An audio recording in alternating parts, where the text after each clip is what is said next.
I showed up to my cousin's engagement dinner, and my mom said go sit with the kids. Only grown-ups at this table. When the waiter handed me the bill, I said give it to the grown-ups at that table. I'm 32. And if you've ever been the family afterthought, the extra chair, the "oh right, he's here" relative, then you'll understand exactly how this story starts.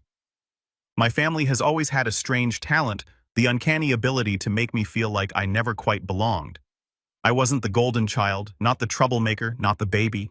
I was the placeholder, the one who showed up, smiled politely, and quietly picked up the check. I didn't explode or argue, I just existed, which in my family seemed to offend them more than anything else. It wasn't always like that. Growing up, I used to think we were normal. Dinners together, vacations, even some Christmas mornings where I felt genuinely happy.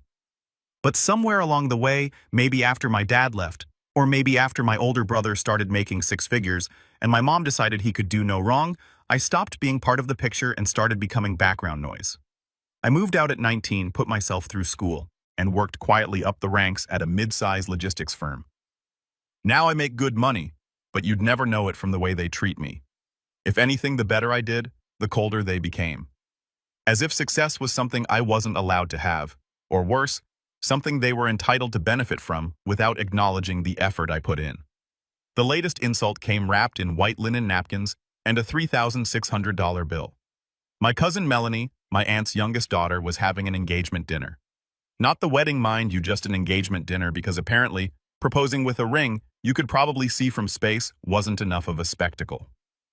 My aunt, who has never said a kind word to me that wasn't about borrowing money, decided it was going to be a family-sponsored event, which is code in our family for Josh is paying for it. I found out I was invited not from a call or a text, but from a forwarded email. No greeting, no hope you can make it, just the time, date, and location. And it don't be late, added in by my mom in the most passive-aggressive tone you can imagine. I stared at the screen for a while, debating if I even wanted to go. I hadn't seen most of them in over a year. The last time I did, my mom introduced me to a friend as the one who's still single, still renting, and still doesn't visit enough. She said it like a joke. I didn't laugh, but despite every fiber in me saying stay home, I went. I don't even know why. Maybe some small part of me still hoped they'd acknowledge me. Or maybe I just wanted to prove to myself that I was past caring what they thought. The restaurant was upscale, not quite Michelin-starred, but definitely out of reach for most of my family if they weren't pretending to be something they weren't. I showed up 15 minutes early in a navy blazer and pressed slacks, trying to at least look like I belonged. The hostess asked for my name, then gave me a confused look before handing me a plastic wristband. "Buffet wristband," she said, gesturing to a small corner near the back where a few silver trays sat under dim lighting. I blinked. "Isn't this a seated dinner?" She checked her list. "You're with the Gomez party, right? It says here, you're on the kids list." I gave her a tight-lipped smile, thanked her, and made my way inside. The room was bright, filled with laughter and clinking glasses. Long tables were set up in a U-shape around a flower-adorned centerpiece where Melanie and her fiancé were taking photos. At the head of the U was the grown-up table reserved for the so-called inner circle. My mom, my aunt, my brother and his wife, a few extended cousins, all seated, all sipping champagne. My chair wasn't there. "Josh over here," my mom called, waving like she was hailing a cab. She gestured toward a fold-out table with uneven legs in the back, surrounded by teenagers and younger cousins. "You can sit with the kids. Grown-ups are at that table," she snapped, tossing me a plastic fork still wrapped in thin napkin. I stared at it. My Aunt Linda, the one who still owes me $2,000 from 2019, burst into laughter. "Just be glad we let you come this time," she said, as twinkling with mockery. I didn't say a word. I took my seat. The conversations at my table were about TikTok's college rejections and who vaped behind the school gym. I sipped my water and nibbled on dry chicken that had clearly been sitting out too long. No one from the head table came by. Not once. I was invisible. At some point, my brother raised a toast to Melanie and Jason. "May your love be as strong as your Instagram game." Everyone laughed. I clapped once or twice out of politeness. I wanted to leave, but something stopped me. Call it curiosity, call it spite. I stayed. Toward the end of the night, while people were mingling and the DJ played generic pop in the background, the event manager walked over to me. He was tall, balding, and looked exhausted. He leaned down, checked a clipboard, and said, "Hey, just confirming you're covering the $3,600 balance tonight, right?" I blinked. Sorry. He flipped the page and showed me this was the agreement. $1,500 deposit already paid, and the remaining $3,600 is due by close. It's under your name. My stomach dropped. Who gave you my name, Linda Gomez? He said flatly. She said you were the one organizing the payment. Said it was your gift to the family. For a second, I couldn't speak. I looked toward the head table. My mom was laughing, swirling wine in a glass, while my aunt patted her on the back. I wasn't even surprised. I just felt empty, then calm. I smiled, stood up slowly, and pointed toward them. Ask the grown-ups, I said. The event manager raised an eyebrow. So you're not… No, I cut him off. I'm just the guy with the plastic fork. He stared at me for a beat, then nodded once and walked off. I gathered my blazer, straightened the sleeves, and walked calmly out the side door, unnoticed, unmissed. I didn't go home right away. Instead, I sat in my car across the street with the engine off, and the windows cracked just enough to hear the low thump of bass from inside the venue. I watched through the windshield as servers carried trays of half-eaten cake and glasses of Pruco. As families posed for one last round of photos in front of the banner that read, "Forever starts now." It was almost poetic. A room full of people celebrating love and family while simultaneously ostracizing one of their own like it was a group tradition. I should have been angry. I should have felt some massive burning surge of betrayal. But the truth, I didn't feel much of anything at all. Just tired. Tired of playing along. Tired of swallowing my pride for people who saw me as a wallet, not a relative. My phone buzzed once. A message from my brother. Nice of you to leave early. Mom says you're being dramatic again. I let out a dry laugh. Dramatic, right? As if being treated like a second citizen at a party you weren't even properly invited to. Then being slapped with a $3,600 surprise bill was just part of the family fun. That was the moment something in me finally clicked. Not a snap, more like a quiet shift, a decision. I pulled up my banking app and scrolled to the shared accounts I'd foolishly agreed to help manage years ago. You see, while my family had a habit of mocking me to my face, they had no issue linking their problems to my name behind closed doors. My mom's utilities under my account, she said it was just until she fixed her credit. My aunt's emergency dental surgery, I'd co-signed the loan. My brother's second honeymoon after blowing the budget on VIP upgrades. My credit card. They always said they'd pay me back. They never did, so I froze them. Not out of spite, out of clarity, I went one by one. Electric, gas, cable, mobile phones, all the accounts I was quietly paying for because family helps family. I turned them off, canceled them, removed my name, and in the cases where I could, scheduled official account closures. Then I opened a new bank account under a different branch and began transferring my funds out. Every single dollar gone from anything they could access. Then came the part that felt just right. I called the event venue. A polite woman named Clarissa answered.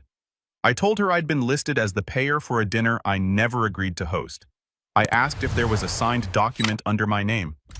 There wasn't. Ma'am, I said calmly, I never authorized that charge. I won't be paying it. And if my name is used again without consent, I'll be getting my lawyer involved. Clarissa stammered, apologized, and said she'd take it up with the woman who made the booking. I thanked her, hung up, and finally drove home. The fallout started the next morning. 7:12 a.m., my phone buzzed. A group text. Josh, the venue says the payment bounced. What's going on? 7:29 a.m. My mom sent a separate message. Why are the lights not working? Did something happen with the electric bill? 7:34 a.m. Aunt Linda, I'm being told my credit is frozen because of you. This is completely unfair. By 8:15 a.m., I had 27 unread messages, 3 voicemails, and 2 missed calls from my brother. But the real panic set in when Melanie, the bride-to-be, called me directly. I almost didn't answer, but curiosity won. Josh, her voice was already tight, as if holding back tears. I'm so sorry about how you were treated. I didn't know they put your name down for the bill. It's just the venue won't release the photos until we settle and they say your name's on the account. Could you maybe just cover it and we'll sort it out later? I paused. I sat at a fold-out table. Mel, I said, my tone flat with a plastic fork. You posted 100 photos and I wasn't in one. Why would I cover it? She sputtered. I didn't mean to exclude you. I swear it was my mom and Annie Linda, and asked the grown-ups, I said, and hung up. That night, my phone blew up again, this time with a different tone. My mom started with guilt. I raised you better than this. Don't punish everyone for one silly misunderstanding. Then came my brother. You're overreacting. They're old.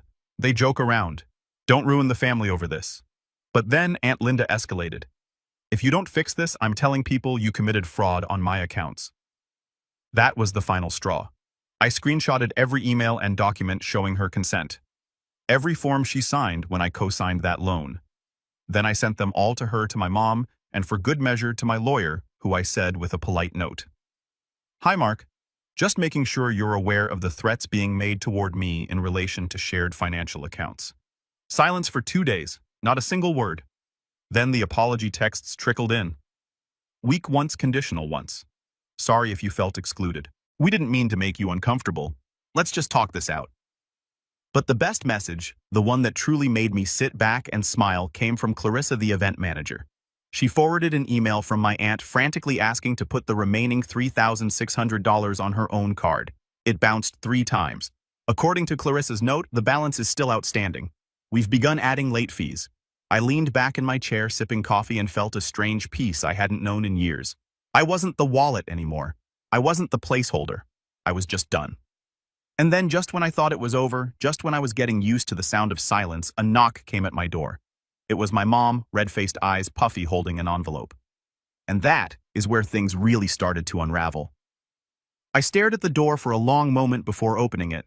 There was a part of me, small, childish maybe, that still hoped this was going to be the moment, that my mom was going to say something real. Something like, I'm sorry.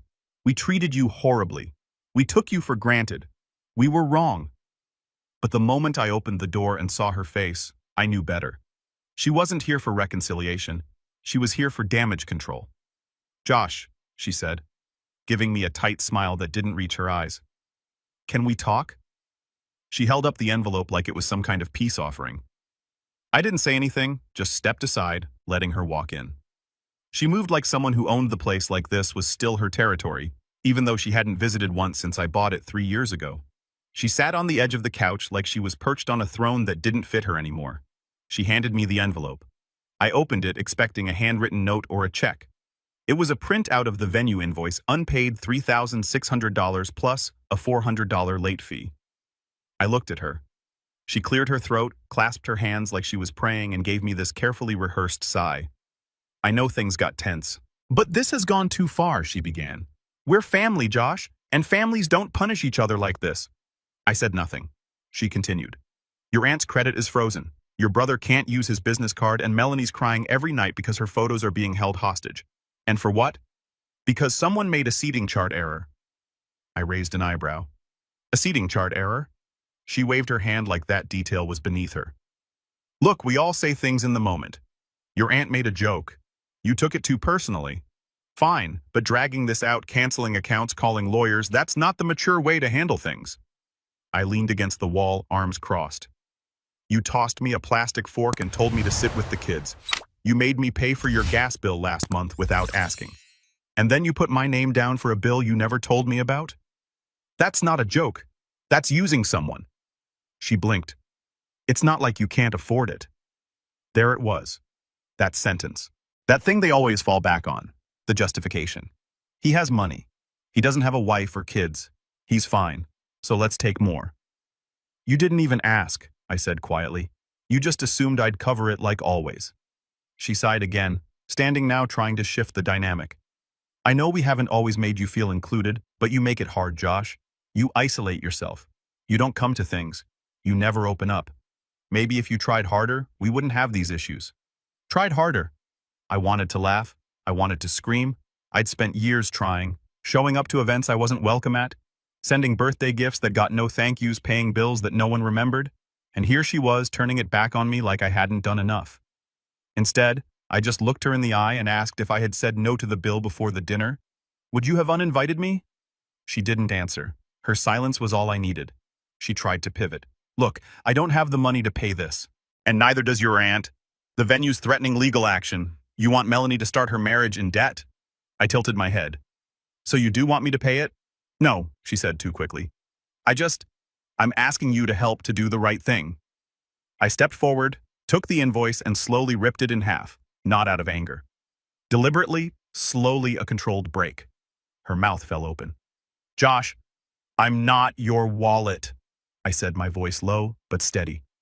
I'm not your safety net. I'm not your scapegoat. I'm your son.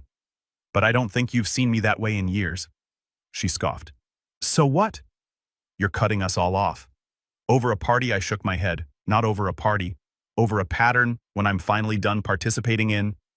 She stood frozen for a moment. Then, like she couldn't handle being on the back foot, she reached for the classic script. The one she used when I was a teenager and didn't want to lend her my paycheck for groceries she never bought. You think you're so perfect, huh? You think money makes you better than the rest of us? You're just bitter. You've always been bitter. I nodded. Maybe, but I'm not broke and I'm not begging my son to fix a mess I created.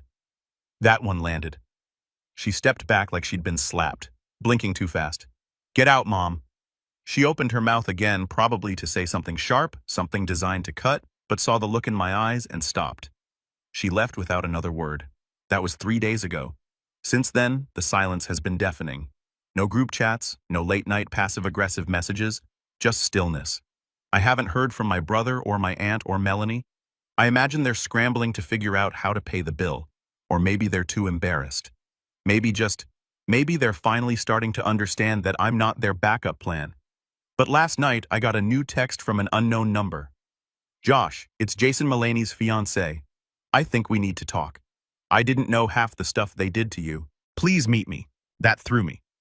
Because Jason was never really in the mix. He always seemed quiet, just going with the flow.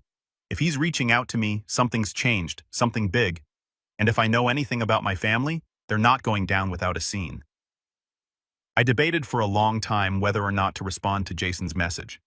Part of me felt like it wasn't worth it, that whatever he had to say would just be more of the same excuses, deflections, half apologies.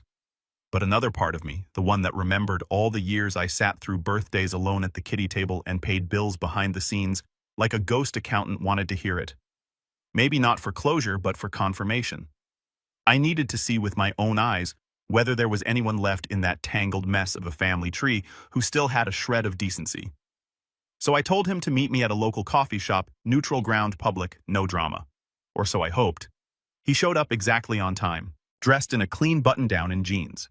He looked nervous, which surprised me. Jason had always seemed laid back, almost detached from the rest of the family circus. He was one of those people you didn't notice until he spoke, and even then you weren't sure he had anything to say.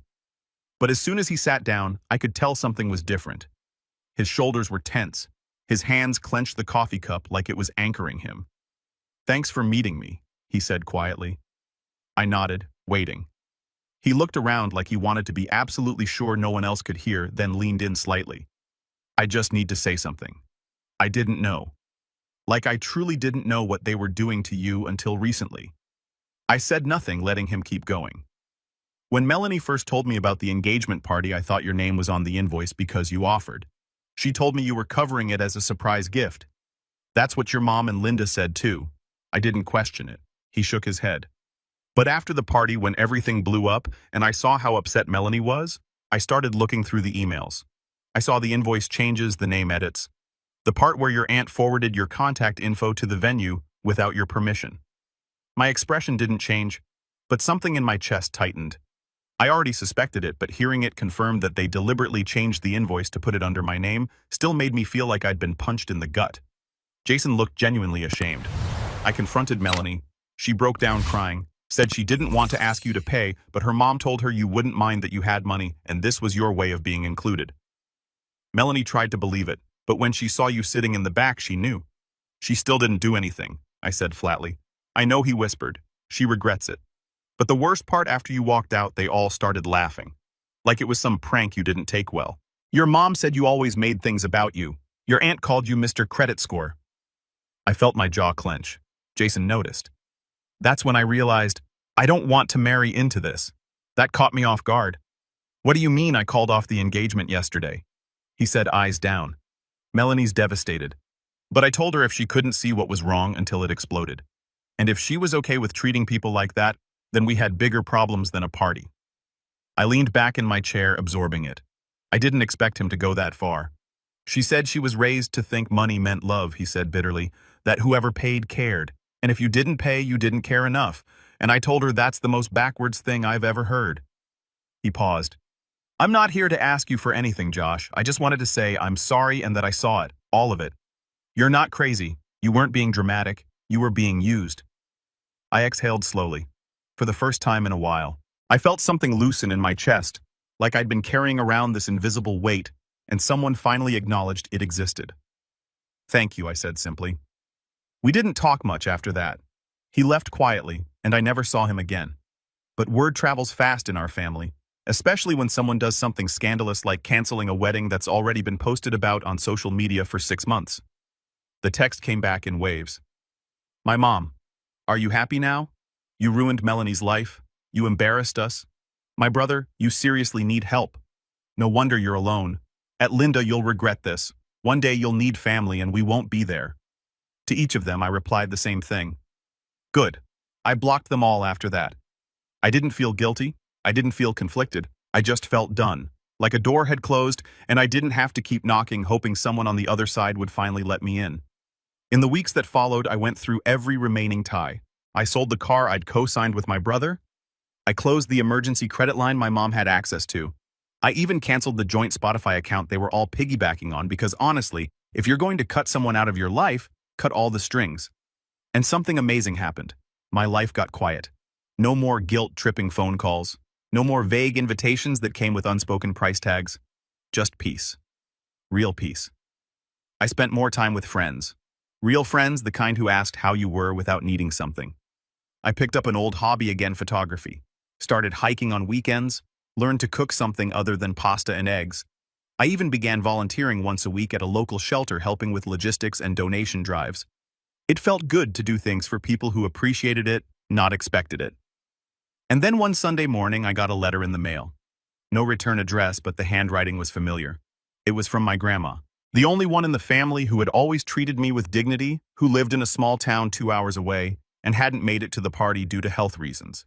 The letter was short. Josh heard about the party, heard what you did. Good. You deserved better than them. Always have. Come visit me. I made your favorite cookies. Love, Grandma. I laughed right there at the mailbox as the wind whipped the edges of the paper. And that night, I drove to her house with a smile on my face and a full tank of gas paid for with my own money, for once, just for me. No plastic forks, no kiddie tables, no bill at the end, just a chair waiting by the fire next to someone who always knew my worth, even when the rest of them pretended not to. I wasn't the placeholder anymore. I was finally free.